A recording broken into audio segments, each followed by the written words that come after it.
thank you for coming on. I appreciate it very much. Absolutely. Trying to bring a little of the magic of some of our late night drunk conversations to life. Yeah. See if we can make it happen.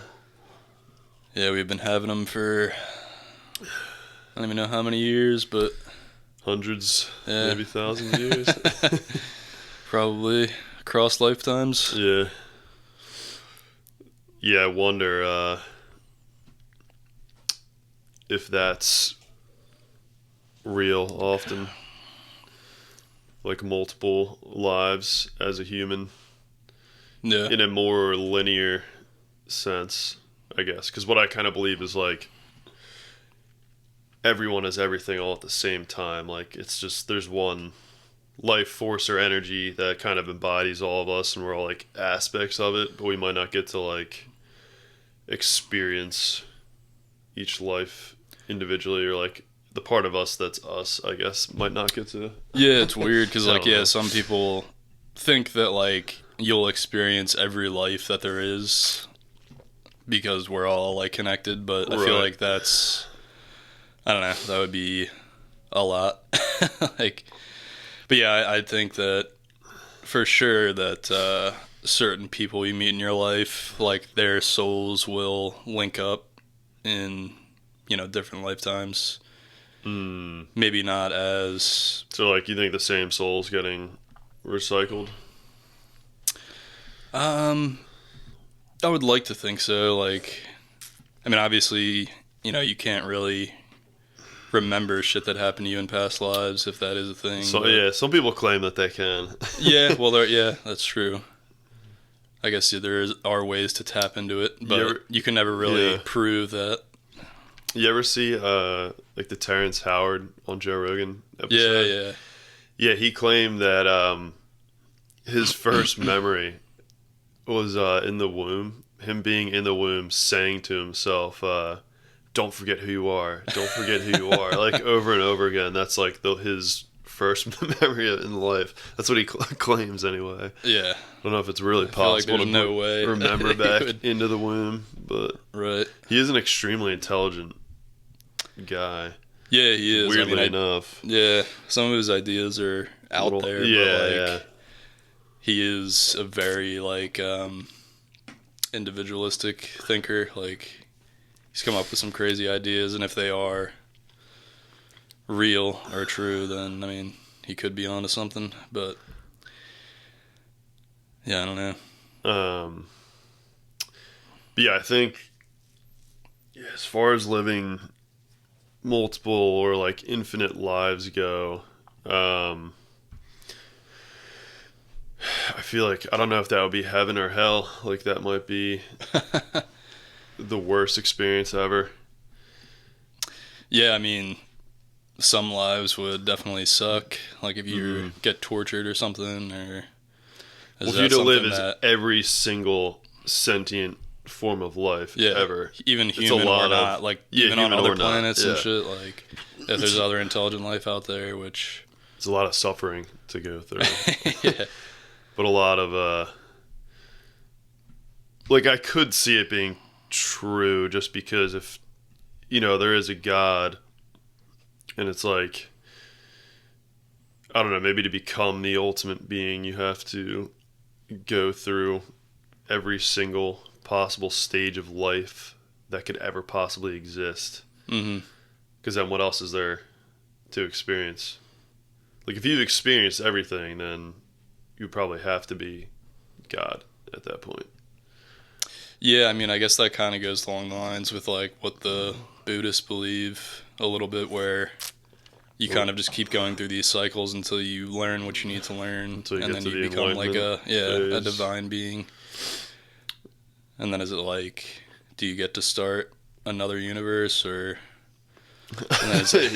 like, but yeah, that's interesting. I've also thought that like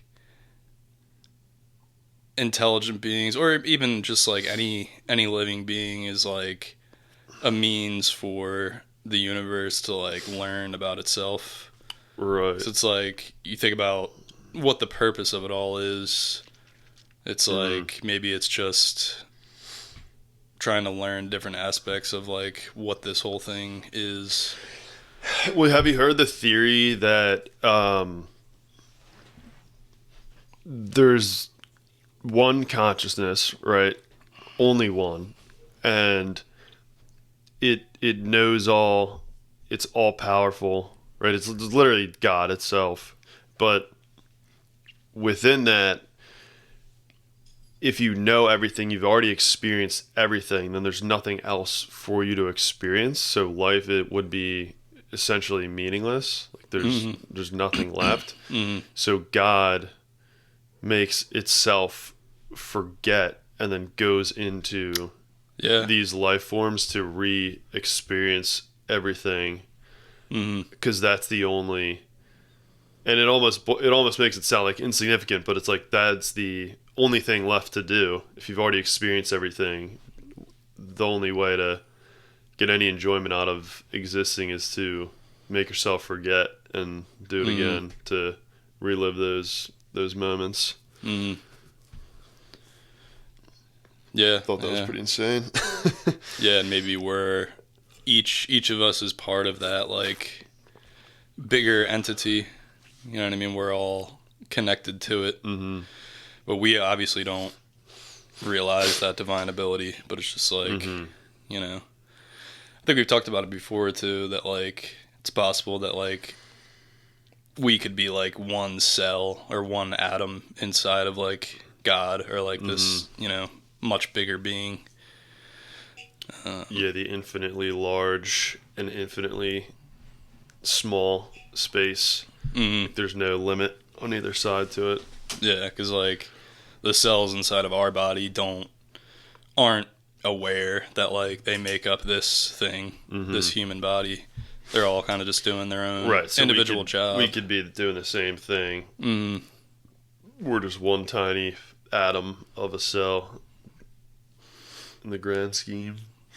The other one that freaks me out sometimes is the theory that that everyone lives their same life over and over again. Like time is just a loop and it just repeats itself over and over again, so that we are just constantly repeating it. Maybe there's like small changes or things that happen, but for the most part it's like, yeah, it's like you have to keep going back until you do it right, I guess. Is that what you're not even that? Maybe that's part of it, but I was just saying like that, just the theory that just time is just an infinite loop. It just never stops, so that essentially if you have a horrible life where you're a miserable person, then you're in hell. Right. Because if it repeats infinitely and you're a miserable sack of shit, then you are literally in hell. Like, because there's no escaping it. Once you die, you just repeat it over and over again. But the vice versa goes. If you are someone who leads an amazing life, then you're in heaven, like heaven, basically. Yeah, it could be. I don't know, that would kind of suck though, but but it could make sense because, like, you know, we perceive time.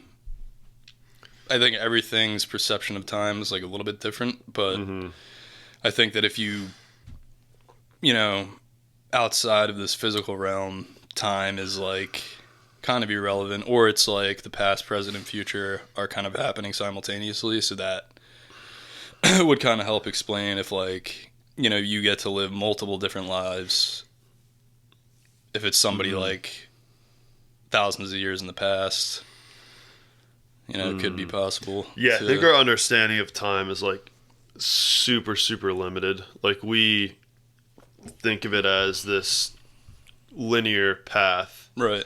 You're going from, you know, point A to point Z or whatever, but it's not really like that. It's just the only way that we can experience it because, you know, we are three-dimensional beings, I guess. I don't know what the fourth dimension actually is, but I would assume it's kind of outside of time and space, maybe. Yeah, I would think so. You kind of like transcend time. Yeah. In that sense, but Yeah, a good way I had it explained to me once. I might have told you this story before. It's not my story, but is there's like this guy. He's just a little circle, and he lives inside of his little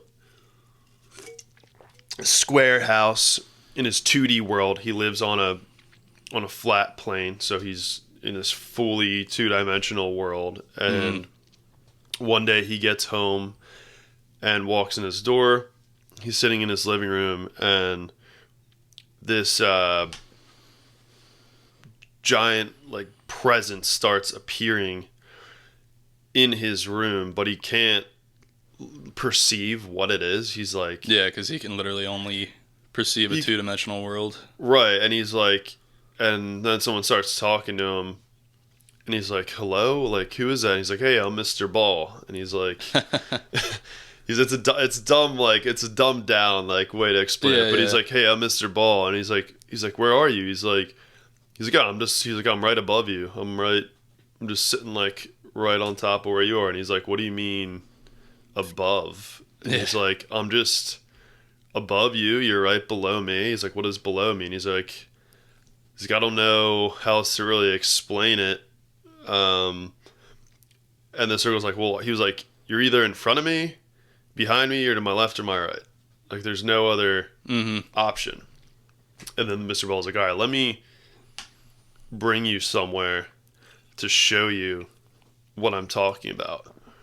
And he's like, all right. So they go down to this one-dimensional world. And on one-dimensional world, Mr. Dot lives there. And he can only go left or right on his line. Because that's a one dimension is. And they appear in Mr. Dot's living room. And he's like, where are you guys? And Mr. Circle's like, yeah, we're right in front of you. And he's like, what are you talking about in front of me? He's like, are you to my left or are you to my right?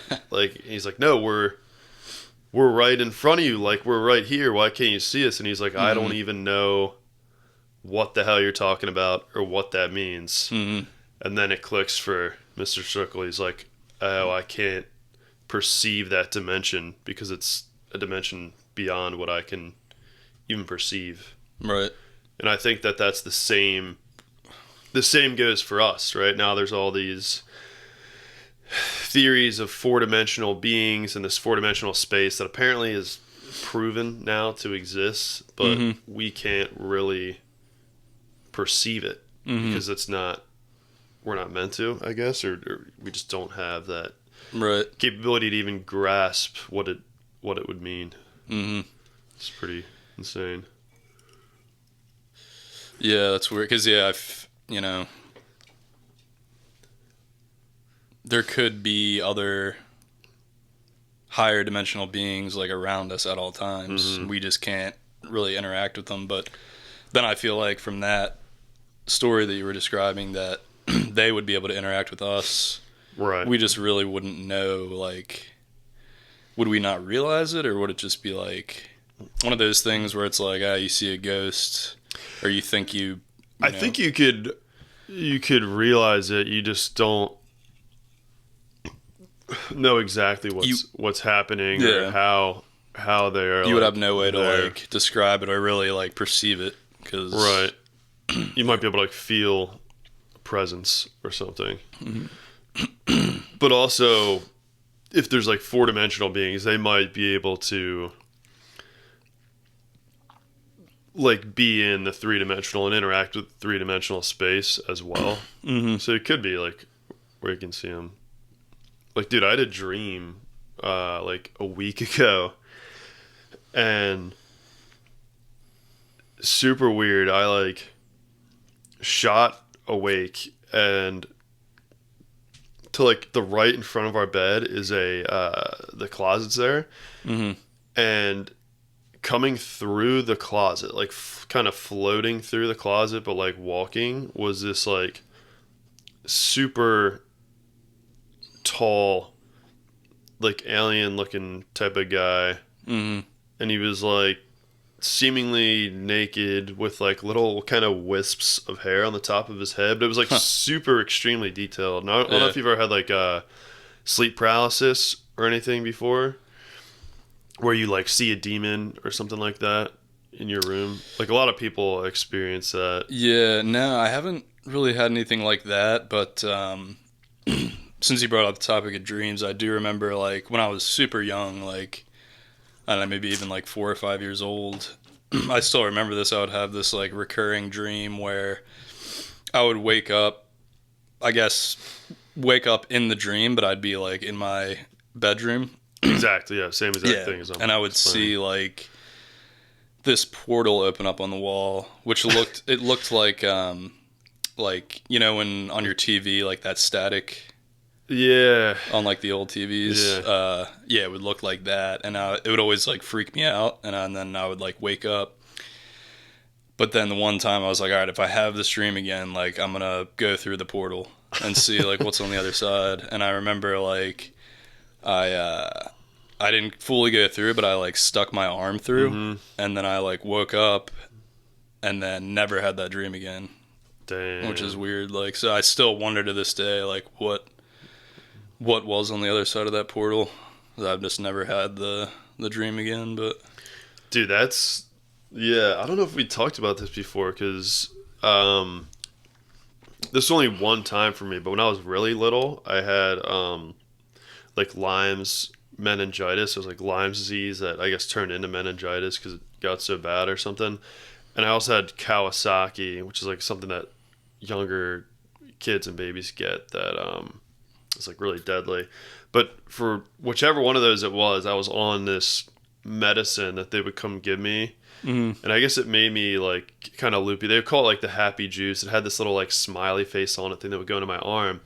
And it was at one of like my parents' family parties. You were probably there. And I was kind of like crawling behind the couch. And same thing, I saw a portal. Really? And mind you, I was on like I guess some type of painkiller or something that would make me loopy, but it was just I just remember like very distinctly it was like this portal to another, and I could see into, and it was like I could tell it wasn't Earth, but it was like this like it looked like a beautiful place with these like really weird colorful trees. It was kind of like a meadow type of deal, and I just remember like looking into it and just being like, oh, I'm not supposed to go over there. But like I thought it was like totally real. Mm-hmm. And I was like, oh, I don't even know how this portal just appeared here. But it did, but I shouldn't go through. But I kind of wish you checked it out. Yeah, I guess. I mean, now it's like, could the drugs have made me see that? Or I do kind of feel like younger kids have this like sixth sense where they can like feel and see things that adults and definitely, because there was like multiple things that happened to me when I was like real little that it was like I don't know, just like seeing figures in the yard or like like you definitely are more in tune with like I guess. Yeah, I would see shit like all the time when I was a kid. Weird stuff. Yeah, I wonder if that kind of comes back as you get like closer to death when you're like a 90-year-old.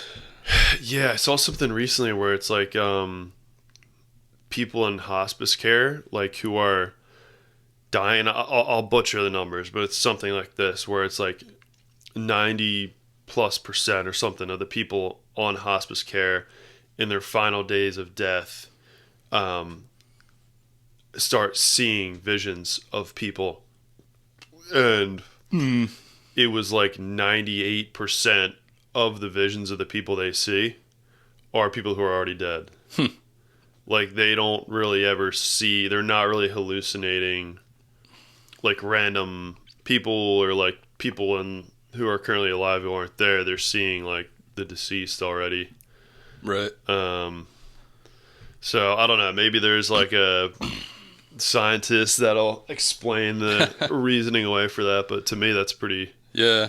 And pretty like, weird. and you hear about people having like near-death experiences where that sort of stuff will happen, where they might see loved ones that have passed away in that moment. And is it just like, because I guess you're technically still alive, so is it just something in your own mind, or is that actually happening? Like, I would like to think that, you really are peering into that Right. other realm, but yeah, I guess it's like you can't prove that because the person's not actually dead.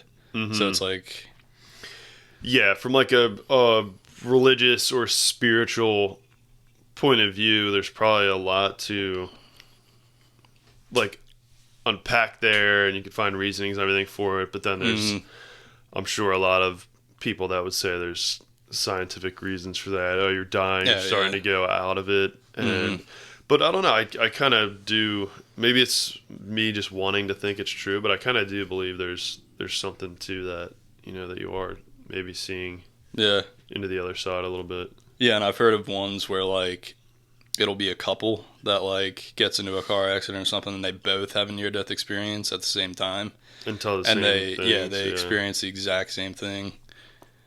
So that's pretty crazy, unless they are trying to fool people and just like talked about what they were gonna the story they were gonna tell before they. But yeah, I don't know. I mean, I feel like there's got to be something to that. Yeah, a lot of people with near-death experiences kind of give the same explanation too for like things that they saw are very, very similar. Yeah, it's always like, oh, I see this bright light, and then get pulled up. You might see. Yeah, it is very similar, which is weird across like multiple different subjects. Yeah, have you seen Jeremy? Jeremy Renner, the actor. He's like the Arrow guy in Avengers or whatever. Okay, he's in some other stuff too. But he maybe like a year and a half, 2 years ago, something like that. He got run over by like a some type of like heavy machinery. I think like some type of like snow plow truck or something like that. And he, I think, was like dead for a couple minutes. And he said that it was like the most beautiful, real thing that he's ever experienced. And that it was so beautiful and felt so amazing that he didn't even want to come back. He did not want to come back at all. He was like, I was just ready to go. And then he was like, then I just got like sucked back into my body essentially. But now he said he's like not scared to die at all, which is crazy. Yeah, I mean, yeah, it must have felt so real then that it's like, oh, there's no doubt in my mind that there is some sort of afterlife or something, Yeah, a beautiful place that you get to go when you die. But yeah, I think something you and I have talked about where it's like the one thing is you have an experience like that, and then over time, as you get farther away from it, you like start to doubt the legitimacy of it, or like I don't know, like right after it happened, you're like, oh, that was real, like that felt more real than real life. Yeah, and then you start like true, doubting yourself or coming up with other explanations of like what it could have been. Right. But yeah, I know what you mean. It's just like, the further away you get from it, from that experience, you're like kind of start to doubt it a little bit. But back to when I saw the dream I had. So I was like, in my room, opening my eyes, and I see this thing. It's tall, like 8-9 feet tall, something like that. And I have the high ceilings in my room too, so he's, but it was like not like a normal sleep paralysis dream where it's kind of like a demon like staring at you or something. Or like a lot of times, like if I have sleep paralysis or something like that, I'll see like a dark figure in like the corner of the room, and then you kind of rub your eyes and it disappears. This was like very clear image of this thing just walking like diagonally across our room, Mm-hmm. and it like was looked as either if it looked that it knew that I was in there and that Kim was in there, but it was extremely confident that there was no possible way that any of us would be able to even notice that it was there. Hmm. And that it was just like casually, and it just casually walked through and then just through the other wall. The whole thing was probably like 4 seconds long. Like, it was like a short, but it was very bizarre. Like, it felt really real to me. Like, I was like, if only for a second, I was like seeing into some other Mm-hmm. part of reality. And then I was wondering, kind of what we were just talking about, like, are there beings and things like that that are around us at all times that we can't even perceive, you know? Yeah, yeah.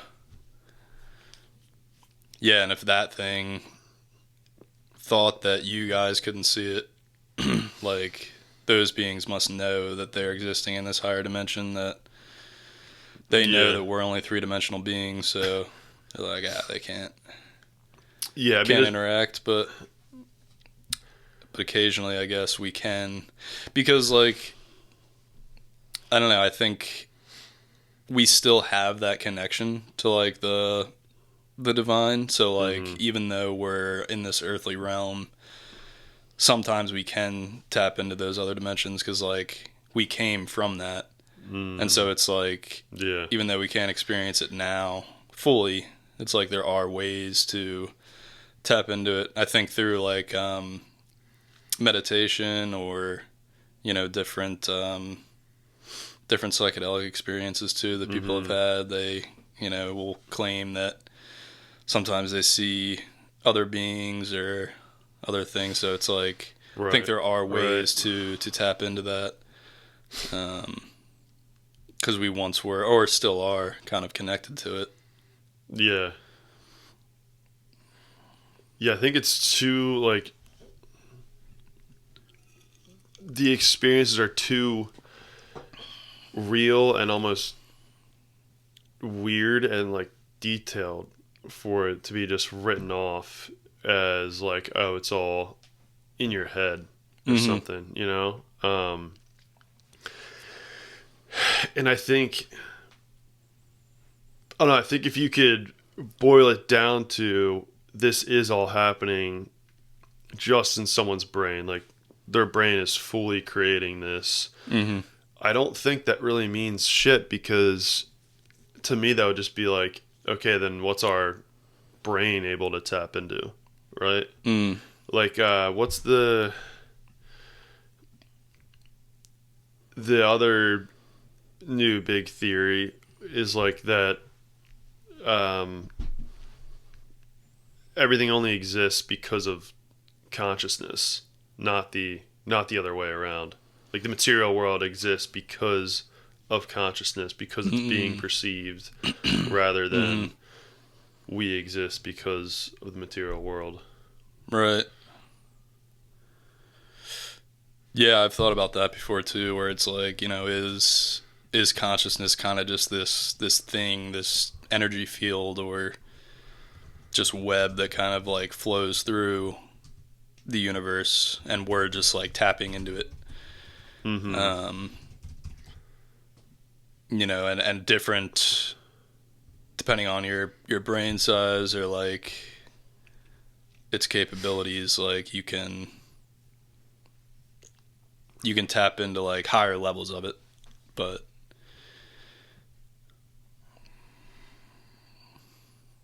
yeah, I don't know. It's frustrating at times because, like, you know, there's so many different theories, and it's like, I love to think about this shit, but yeah, it's like, can you ever really prove? And I would like to see that kind of like crossover between science and like this kind of woo woo, if you want to call it that, or just like between science and this other thing. Yeah. Like, I think maybe there would be a way for science to explain that, but I think in the scientific community, like the mindset is so just like based in this reality that Mm-hmm. there's like just not much crossover there. But I think as time goes on, hopefully that will change. Yeah, I think it's starting to go that way, Mm-hmm. especially with like quantum physics, where they say Right, that right. like things don't exist until they're observed.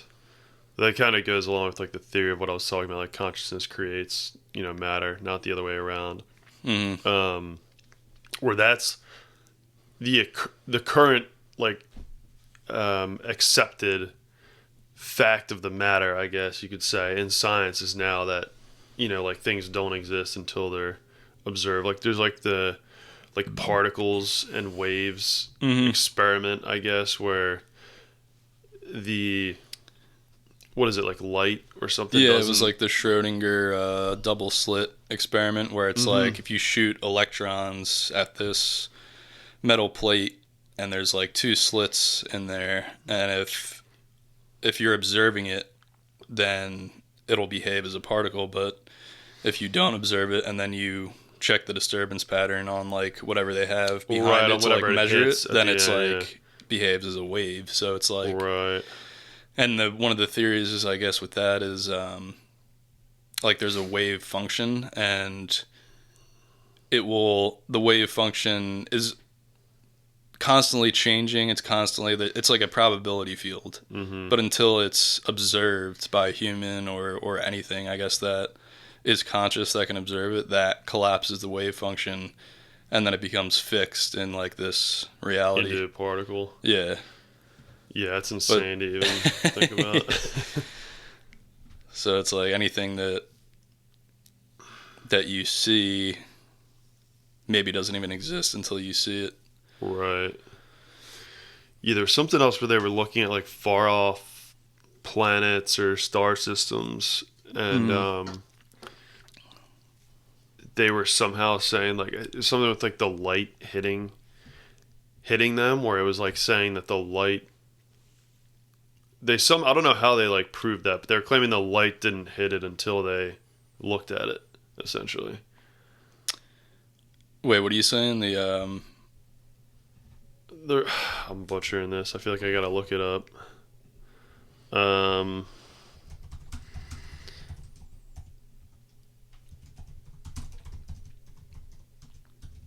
Hold tight. I'm too dumb to explain this properly.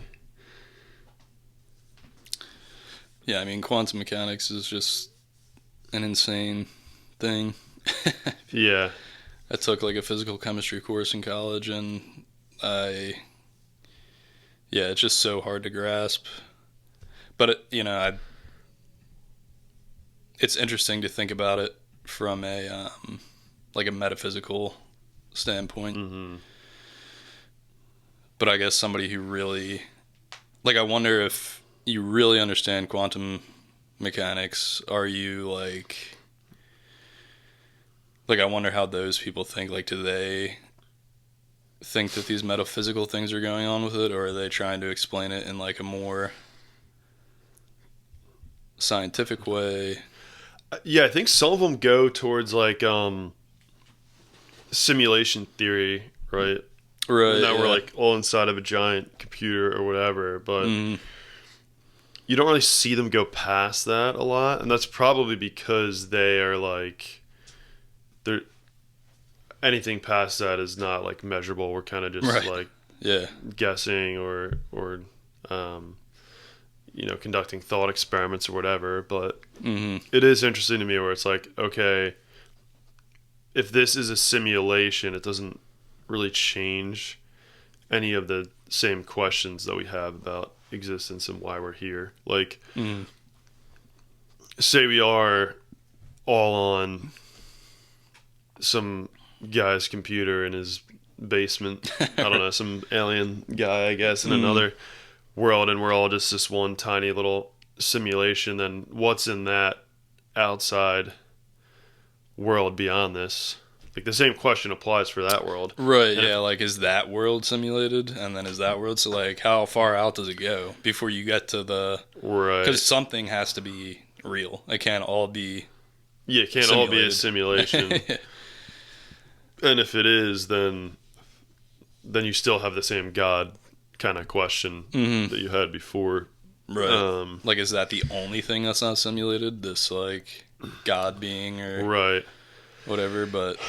And there's people like Elon Musk who, like, he thinks there's, like, a 99.99% chance that we're in a simulation.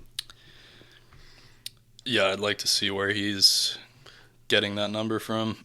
Is he just pulling that out of his ass, or, like... I think his thought process is, like, we are going to be capable of creating such a complex world, essentially, that it's going to be done eventually. And if it can like be we'll done, create a whole simulated reality. right? And if it can be done, and it will be done, then that means it will be repeated thousands, millions, nigh infinite number of times, which means that if eventually there's going to be a billion simulations in existence, that we probably are already in one right now. Okay, yeah, I see where he's coming I think from. that's his thought process with it. Right. Which, yeah, I guess it makes sense, but I'd like to think it's not that simple, or that's not what it is. Yeah, I don't know. It's just so, because like how would you even simulate like the quantum realm on that level where everything is just like existing as some probability? But I guess, I don't know, and maybe that would make sense if you think about it, like... Right. And sometimes what I think about it, too, is, like... Because it's just so well constructed, the simulation. Yeah. It would have to be, for us to, like, not even realize it. And running on a lot of power, too. Yeah, true. I mean, the universe does contain quite a bit of power. Mm-hmm. There's a shitload of energy in, like, locked inside each individual atom. Yeah, I don't know, the way I think about it, too, is, like...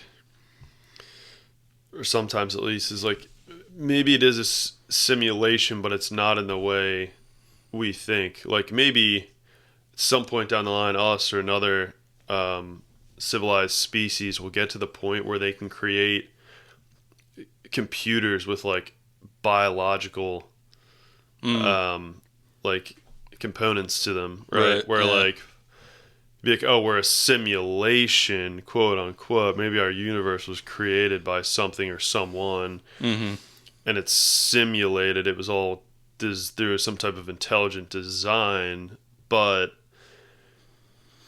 that doesn't mean it's like all ones and zeros on a computer. Essentially, like it could all still be like biological material on this quote unquote computer that was used to create it. That makes me feel a little bit better if it would be that type of simulation. Yeah. And I mean, your DNA really is like a code. Right. You know what I mean? Like, so it's a biological code, but yeah, I guess in theory that could be simulated somehow. But hopefully not.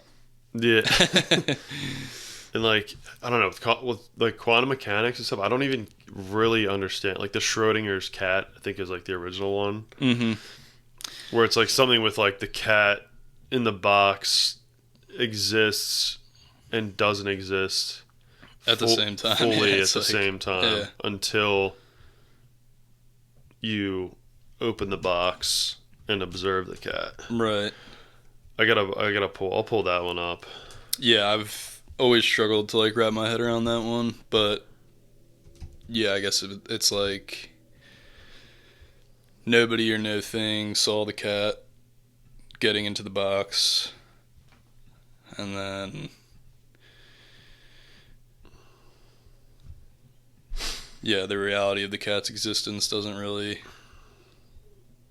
manifest until you observe it. Yeah. But I'm about to pull it up. So, Schrodinger's cat is a famous thought experiment in quantum mechanics. It describes a cat sealed in a box with a device that has a 50% chance of killing it. Until the box is open, the cat is considered to be in superposition of being both alive and dead.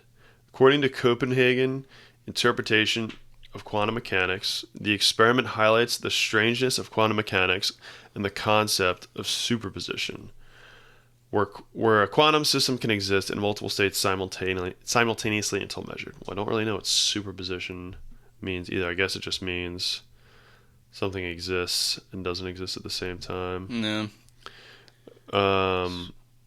Here, quantum superposition. According to Copenhagen interpretation, until the box is opened and the cat is observed, the cat exists in a superposition of both states, both alive and dead simultaneously. So if this sounds stupid or ridiculous to anyone, this is the current scientific standard that is accepted across the world. I don't know if it is real and true or not, but this is what our scientific community is telling us right now. That is the truth. That's how weird quantum mechanics is, and I think even the experts don't really like fully understand it. Right. I don't think anybody really could, just because it's like you can't. What the hell does it all mean? Yeah, and like you can't use traditional methods like the traditional like Newtonian physics to describe anything in that realm. So like we're still kind of searching for the answer, because it's like on its simplest form, like if you wanted to calculate the position of an electron in space, like that only exists in some probability. So like you can, I guess, make a pretty good guess of like where its location is in space-time, but like you'll never be able to calculate it with like, some equation or something. Because I guess there's too many variables involved in it. Yeah, so I don't know if we'll ever really be able to do that, but using our traditional methods. Yeah. Well, I don't know. Once we have the quantum computers going, I guess they might be able to figure it out, or like narrow it down to a smaller percentage of options or something. So I keep hearing about all this quantum computing stuff, but I'm not really seeing too much happen with it. At least for like the average. Some science nerds might get mad hearing me say that, because there's might be breakthroughs and stuff every day, but it's like until you see, like, same thing with AI, it's like until you see like the breakthroughs with it. Right now we're seeing all these videos online, fucking Bigfoot, all of the, have you seen those? Oh yeah, all the Bigfoot videos are all like the totally AI insane. But if you showed that stuff to people even like 10 years ago, like, like, what the hell is this? Shit, like, you found Bigfoot? Yeah. And he can talk? Yeah. And now I have so much like distrust for every crazy video I see on social media. Oh yeah, it's getting harder and harder to tell. Every single thing I see, I'm like, is that AI? But the one thing it's not good at right now is making like slightly poor quality videos. Right, yeah. Like everything looks like it almost looks too good. Yeah, they're mostly like very high definition, or like the like older ones which are fading out now is like the very obviously AI, where there's like things that are clearly off with it, But I think, I don't know, maybe 1 or 2 more years before that's solved completely. Yeah. Like I don't think we're far off from people creating their own 2-hour crazy action movies and stuff at home on a with no budget, essentially just like paying for the service, We're very, very close to that. And what that means for the whole like movie industry and everything, TV, could be catastrophic. Yeah, I don't know. It's a little scary, but I feel like it'll be there'll be good and bad aspects to it. Mm-hmm. But yeah, it'll be interesting to see like how far this goes, and if we, like, I guess the thing that worries me and probably a lot of people is just like, will the things that we create, like these AI systems, become so intelligent that they just kind of take over the planet, like Terminator style or some shit? But it's like, are they going to get, way too out of control where it's like we can't control it anymore?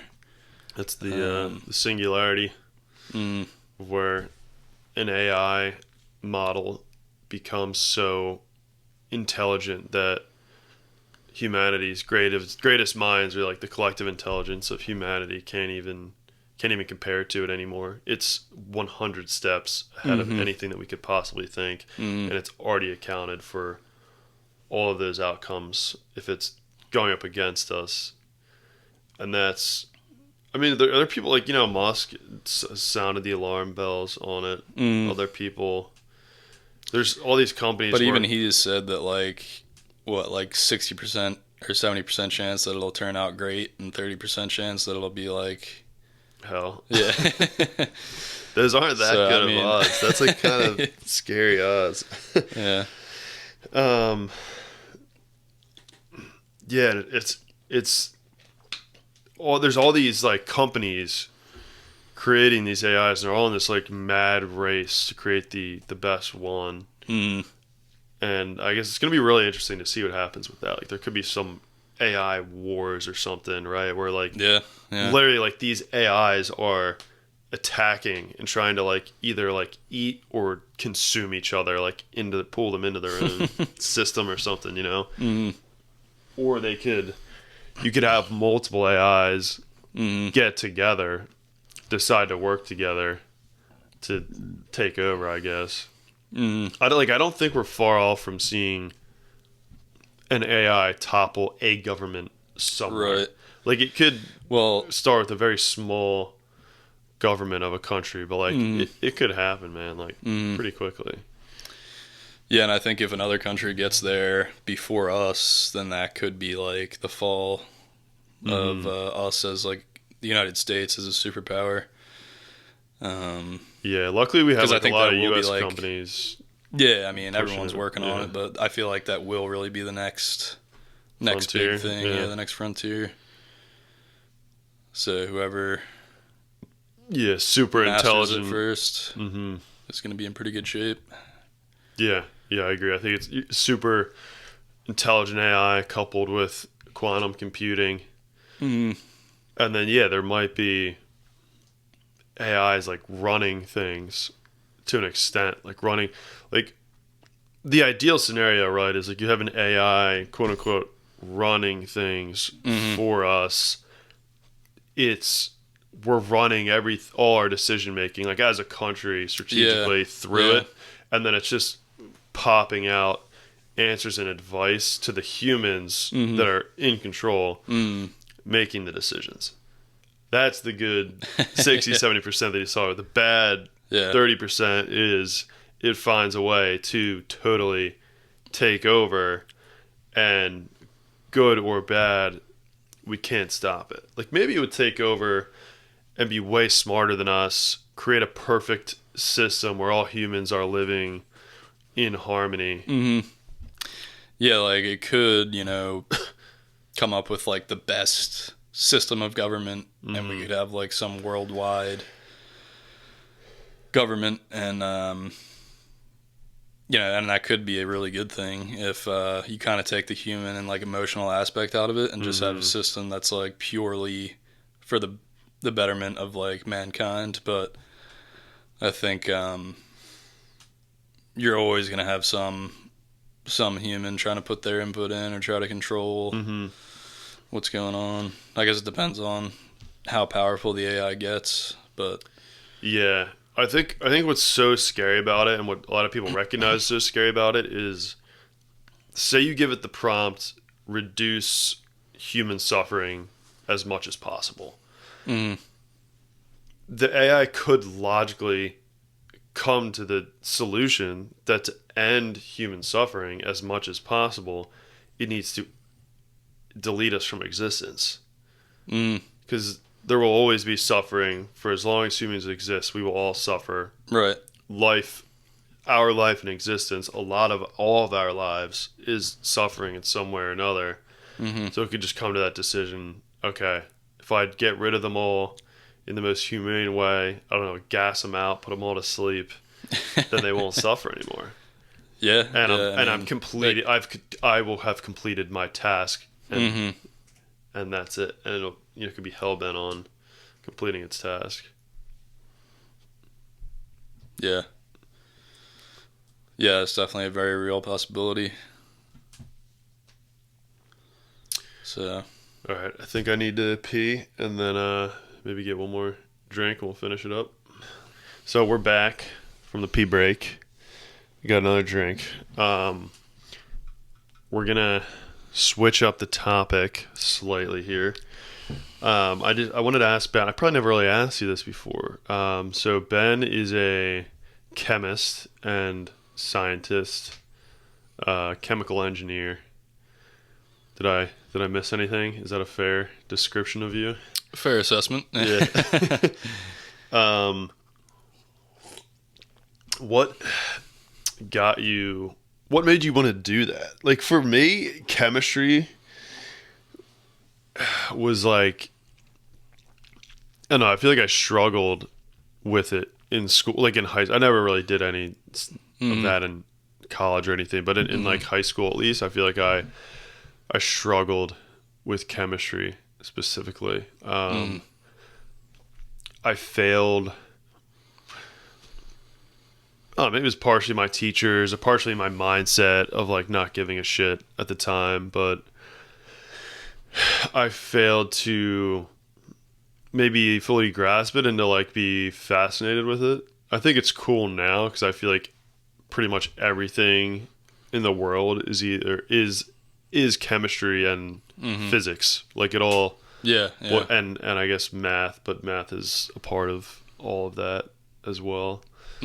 So I guess like what made you want to go that route, especially as a young adult? Because like when I was 18, 19 years old, I still had like absolutely no clue Right. like what I wanted to pursue in life. Yeah, so I mean, I guess, I don't know, in high school, like when I took my first chemistry course, I was really good at it. Like shit just clicked, and I just really liked it. And I don't know, I've always been interested in philosophy as well. Like I took a lot of philosophy courses in college, and kind of like when we were talking about quantum mechanics, obviously that's not something I learned in high school, but like thinking about chemistry in like a philosophical sense kind of, and like I always thought was interesting. And then math, and physics, like I was always pretty good at. I didn't love math as much as I love chemistry, so I initially wanted to just do like a chemistry major. Didn't really know like what I wanted to do with it, but I just picked chemical engineering because just seemed a little more lucrative at the time. But I really didn't know like what, all went into it. I thought it was going to be more chemistry heavy, which it was. Like I still had to take all the same like courses that the chem majors had to take, but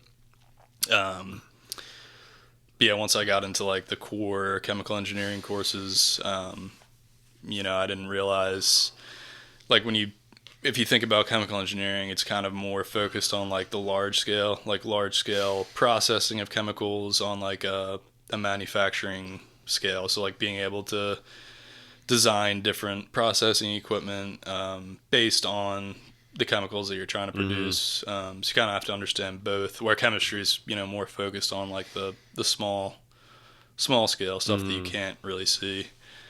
So yeah, and I don't know, I kind of just stuck with it.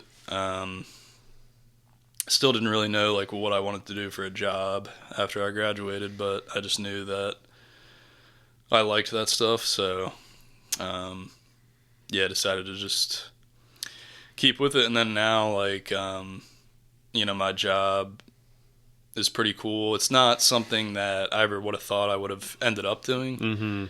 But like being in like an R&D kind of environment is really cool because you kind of get to play around with different stuff. You get to try, different stuff. It's And R&D is research and development. Research and development, yeah. So I mean, it's a lot of trial and error.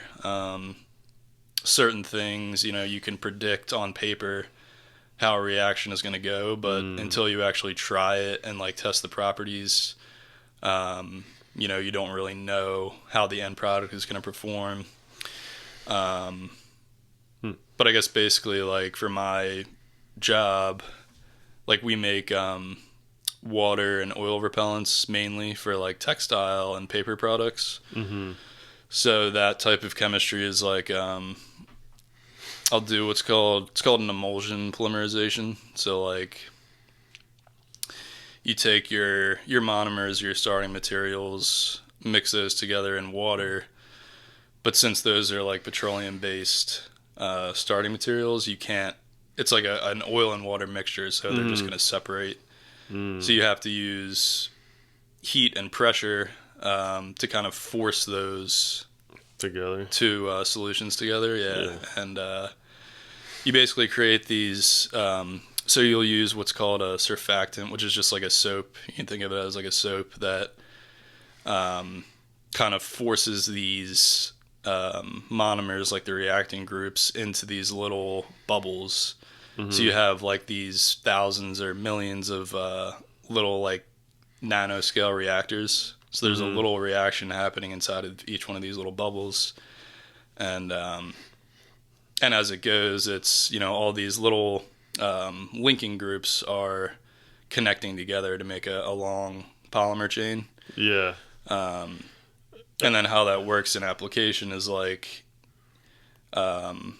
you can think of it in terms of like, we're creating something that reduces the surface energy of like what you're putting it on. So like you think of like water has a certain surface tension, like that last drop of water coming off of like the faucet is kind of wanting to stick and like stay there. So each different liquid, and then like as you go down in surface tension, that droplet's wanting to like spread out more. So that's kind of like how it works in practice is, if you want to repel a certain liquid, you have to make a product that has a surface energy that's lower than the surface tension of whatever liquid you're trying to repel. Yeah, I never thought about it that way. Yeah, kind of a high level explanation, but yeah, it's yeah, I'm like 80% following. So when you guys are running these experiments, like what type of scale is it on? Like am I imagining like you guys are like in a lab where it's like on a plate, or are we talking like this is like a giant piece of machinery where it's like large amounts of this stuff interacting, where like if something goes wrong, there could be like serious consequences? Yeah, so like we start out on very small scale, like maybe 250 milliliter reactor, which is still bigger than what you would see in like academia, like in a college laboratory. But for us, it's small scale. And then and you kind of scale that up gradually until you get to like now we're at the point with one of our products where we're moving it towards commercialization. So we've had to make it on like a 1 ton scale in like a giant reactor, and like for our stuff it's not super hazardous, or like a lot of these polymerization reactions are exothermic, so like they release a lot of heat, and sometimes you have to like control that heat kick. But some of these like giant reactors are like jacketed, so they have like either steam or you can run like cold water through them to kind of control that temperature. Okay. So if something goes wrong, it's not gonna like explode and kill everyone in the building. No, not with this stuff. But yeah, the whole like scale up process is like a kind of like a field of study on its own. Yeah. yeah, I feel like there's way more that goes into the stuff that people think, and a lot of people probably don't even think about that there would be like research and development of these types of products where like outside of like if you tell someone that like because I know you guys are trying to experiment things that, like get away from the PFAS, the forever Right. chemicals that are really harmful for people to ingest that are sprayed on damn near every piece of paper product that we use for food and drink. But like even if you guys weren't doing PFAS free stuff, you would still be like experimenting on the next newest best thing. Like it's never over, right? Like that's something I probably wouldn't think about, like that's even being done still. But it has a lot of like other practical applications, right? Like don't you can a lot of that stuff goes on like machinery and things as well, right? Or like tanks and cars and that type of stuff also.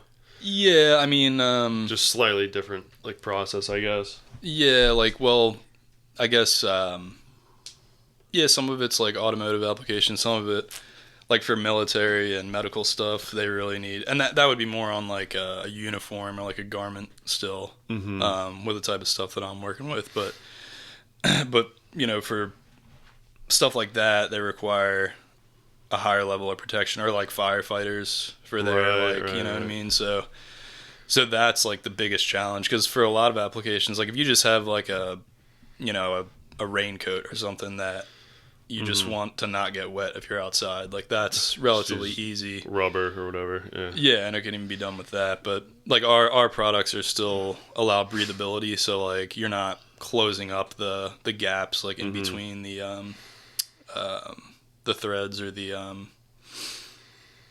material. But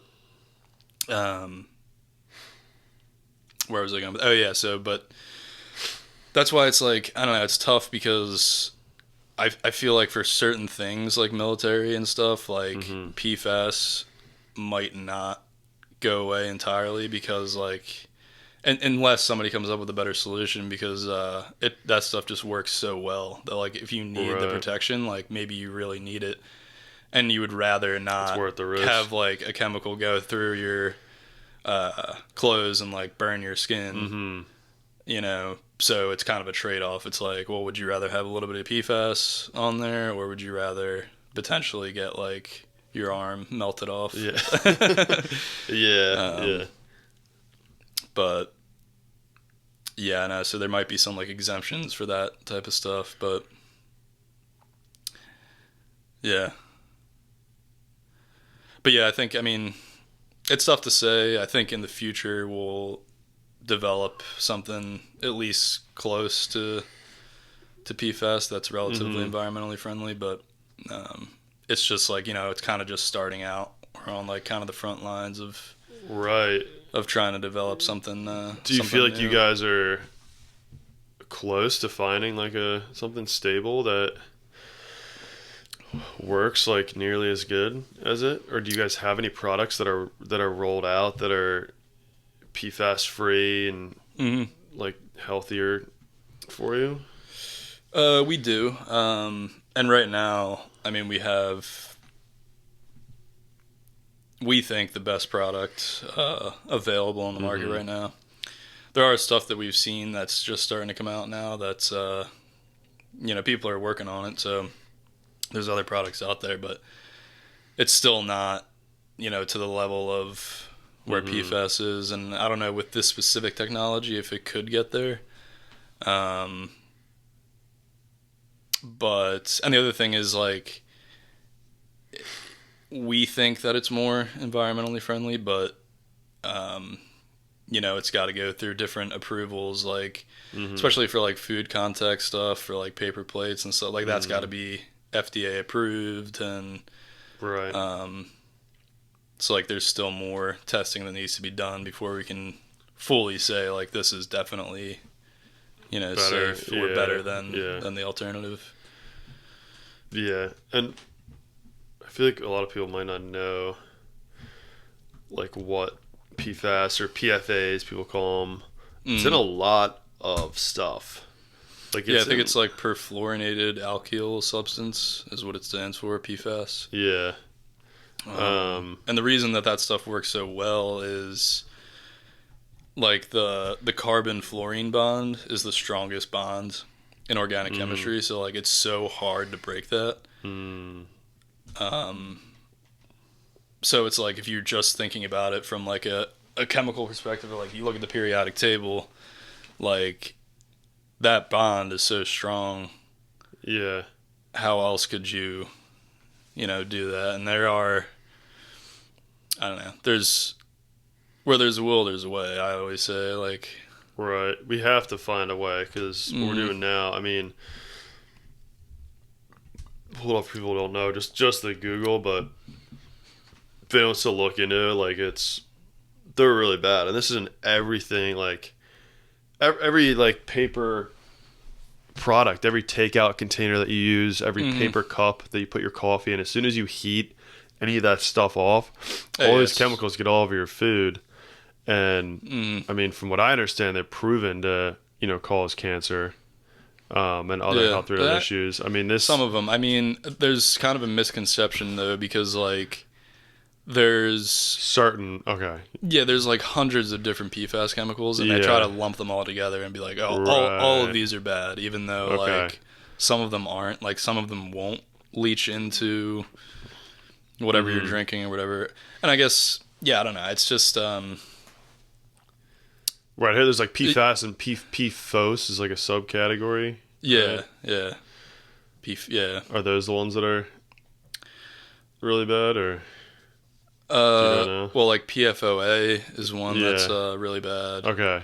But like I said, like PFAS as a whole has like just too large. All of these chemicals considered under that like umbrella. So part of what we do too is like try to convince governments and stuff that like some of these actually aren't bad compared to some of the other ones. So but yeah, it'll be interesting to see where things go with it. Yeah. But yeah, I think overall, like we are definitely starting to get away from that stuff, which is good.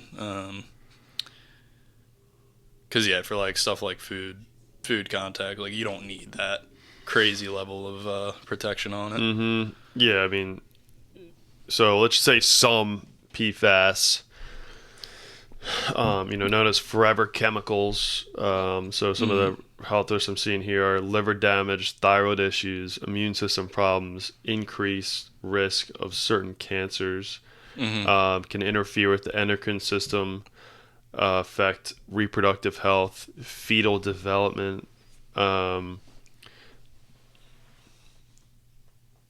and one of my other friends actually works for a company that I'm not sure exactly how it happens, but it can get into like soils, and his company they go into like clean up the soil, and because it gets in, I guess a certain amount is like approved for, in some states have banned it now fully, but most places it's still approved. Small amounts of it can used on all these different products that we use, but larger amounts extremely dangerous for human consumption. So one of my other friends, what his company does is they actually go in and the places that have been contaminated, they like test the soil, try to go down under, clean it up, like clean up the water supply. I know the very top line of it, but that's like another thing people don't really think of either.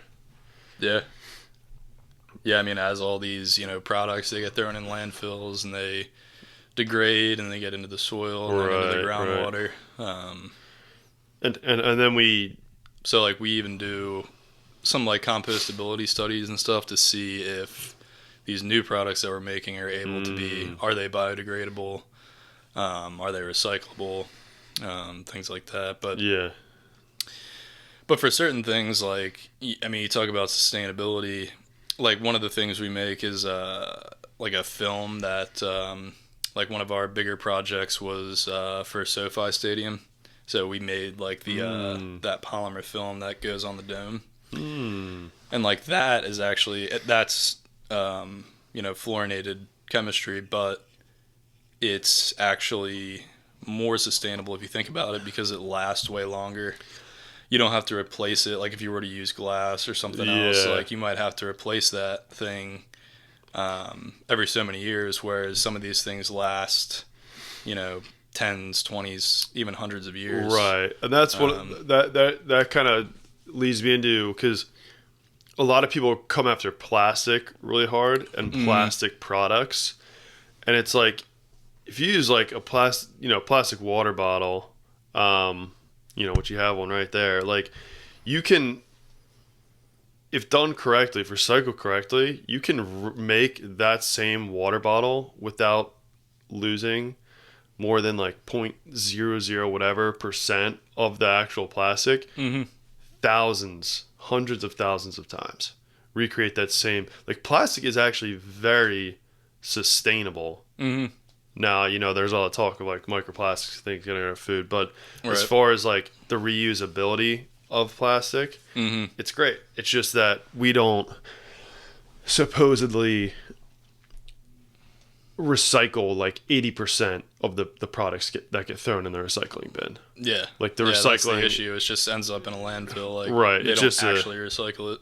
It's just a scam. Like Eric, my sister's husband, the other day was talking about when they lived in Philly.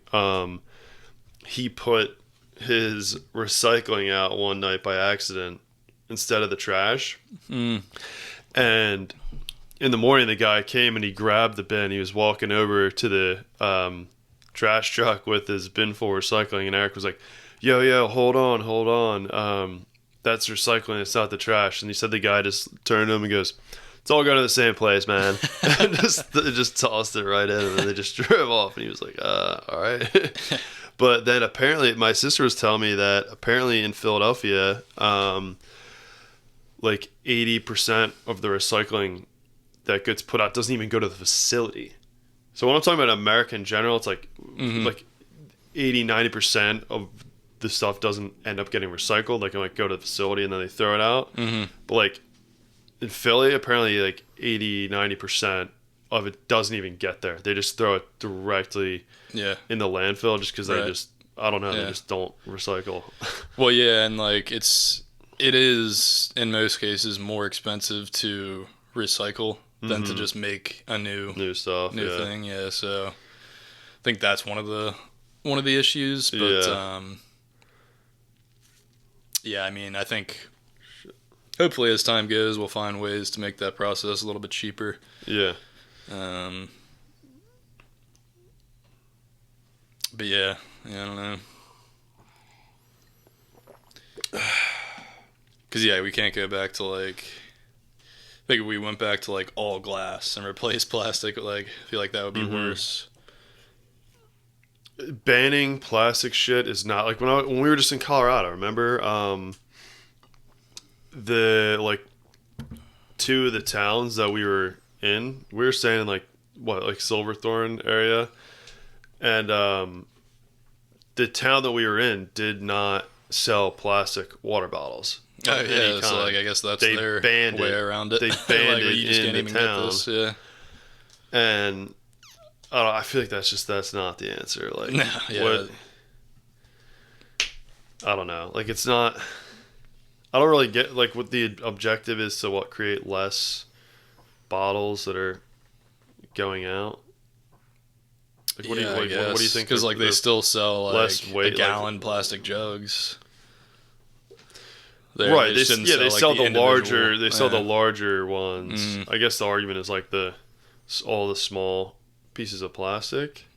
Right. But that's not really gonna. Yeah, it doesn't really solve the problem. Like if they stop selling water bottles across the entire United States, it would be chaos. Or like any plastic beverages at all, like, people would riot. People would burn cities down. I'm serious. Like, they definitely would. Yeah. And I think we've just gotten so used to the convenience of it too. It's like you can carry around like a reusable water bottle, but if you're in a pinch and it's just like, hey, I want water. Yeah. I need a bottle of water. Yeah.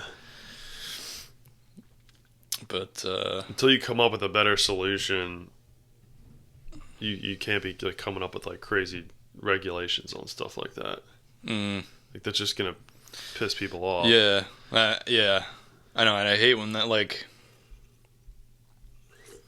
hate when governments do that. It's like they try to push something or phase something out before they come up with like another solution or another alternative. It's like we're just not there yet. Like you can't, like with the PFAS thing, for example. It's like oh no, this stuff is just banned, and now it's like everyone's scrambling to come up with a better solution. You're right. But it's like we don't have it yet. So like right.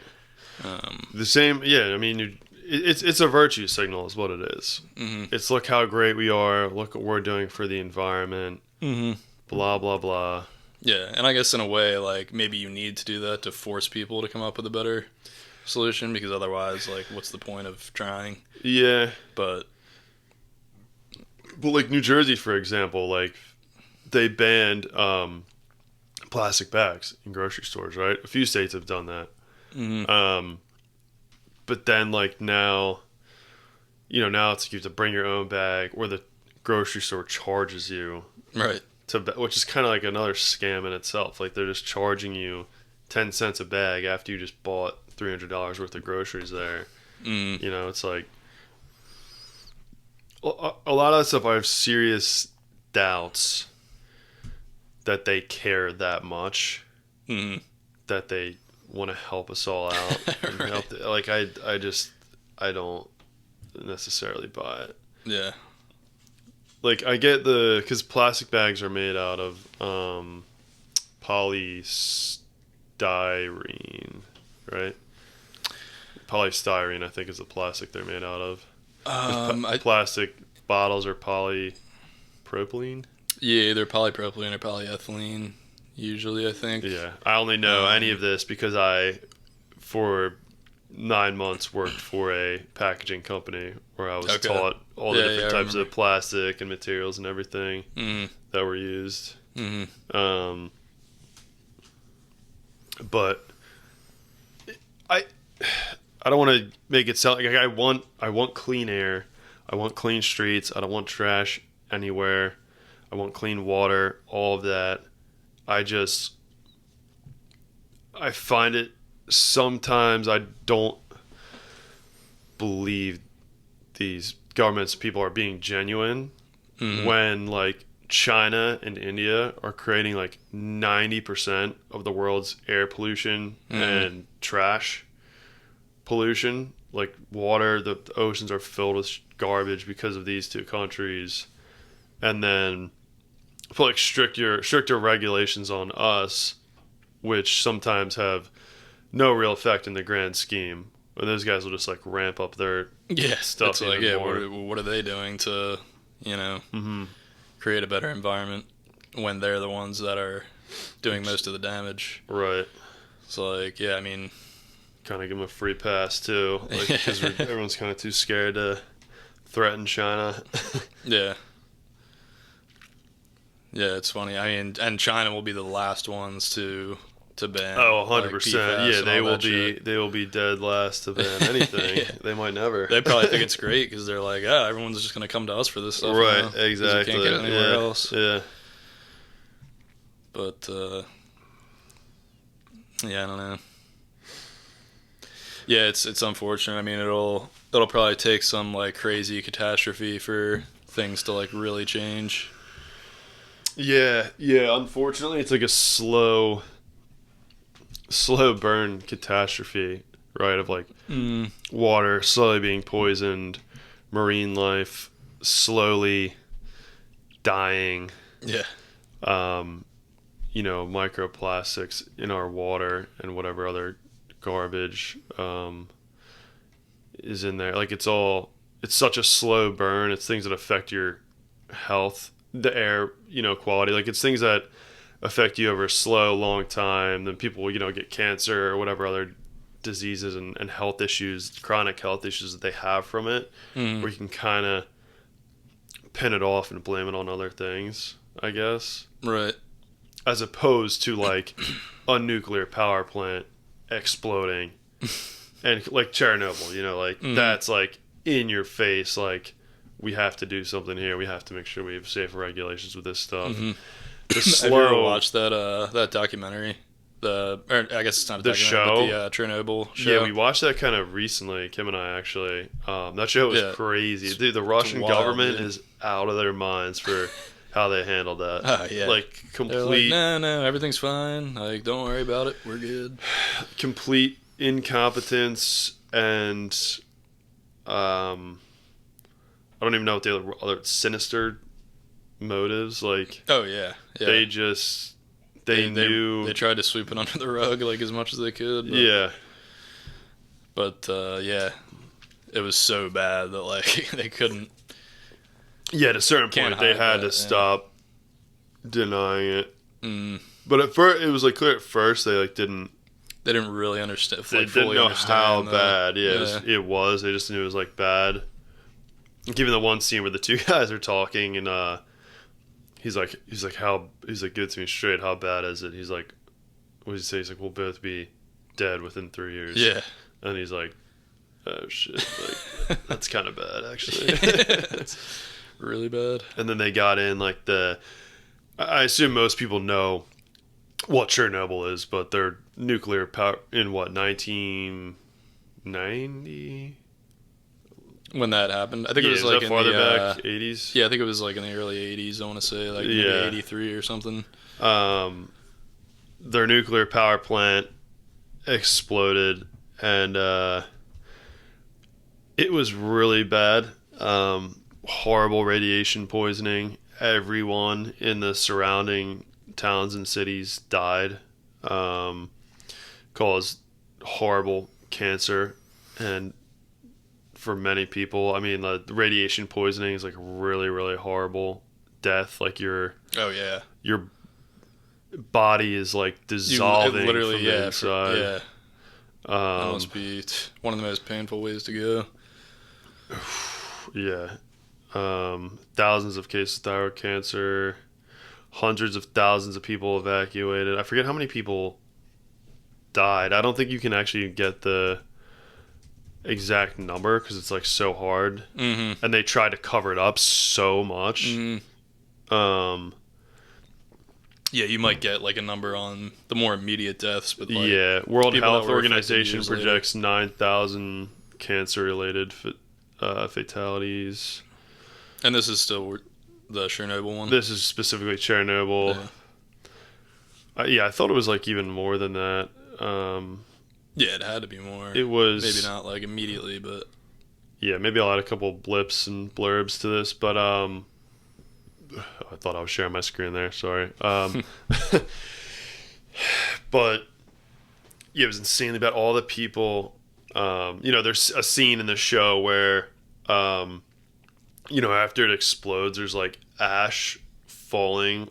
And people are just like looking up, like, "Oh, this is beautiful." Well, they're dancing, and apparently that was real. The snow. It looked like snow, and they're all dancing in this like extremely radioactive snow, and then they all died completely horrible deaths. And the weird thing about radiation too is like, once it's in you, there's no way to get it out, and you can get it on you and in your body from even just touching or being in the general vicinity of someone else that's radioactive. Like, you don't even need to touch them. You just need to be around them, which I don't really understand radiation fully like that.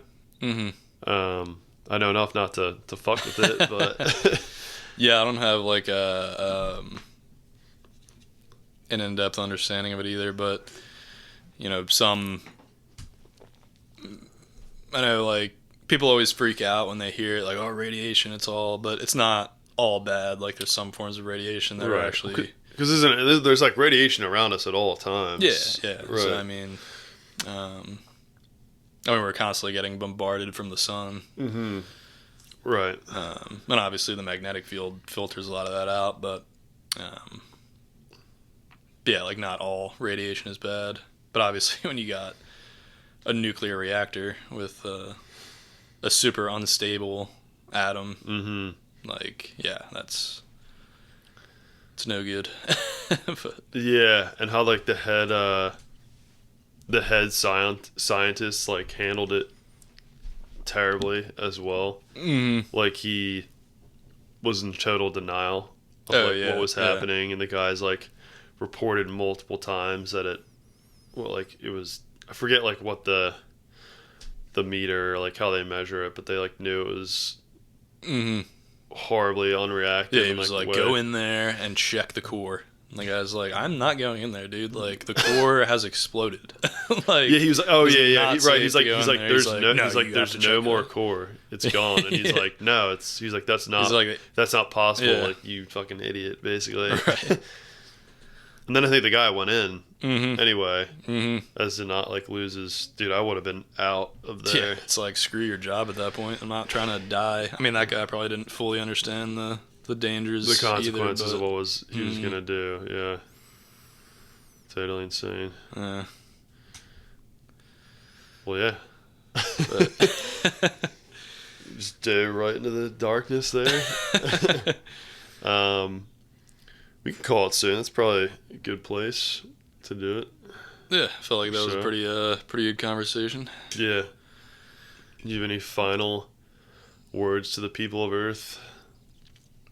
Or to your great grandchildren that'll be watching this?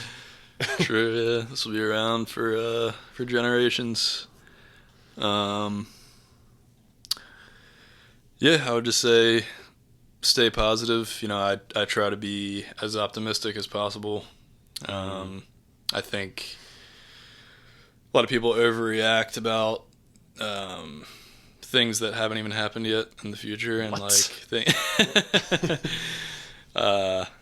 I guess what I'm saying is shit doesn't ever turn out quite as bad as you think it's going to. So yeah, just try to stay positive, even though shit seems pretty crazy right now. But I think we're all gonna be all right. I agree. Yeah, I think that's a good philosophy to have. Hell yeah. And happy 4th. Happy 4th of July. Fuck yeah. Let's go, America. Hell yeah. We're the greatest country on the planet, man. That's all Yes, sir. Yes, sir. Hell yeah. All right. Sweet. Let's get after it, man. Yeah, thanks for having me, man. Dude, thank you very much for coming on. I really appreciate it. Yeah, absolutely. Glad we did it. I feel like we embodied some of the great conversations that we're able to have sometime. I always appreciate them very much. And we will have many more in the future. Absolutely. Thank you, sir. All right, hell yeah. Thanks, everybody.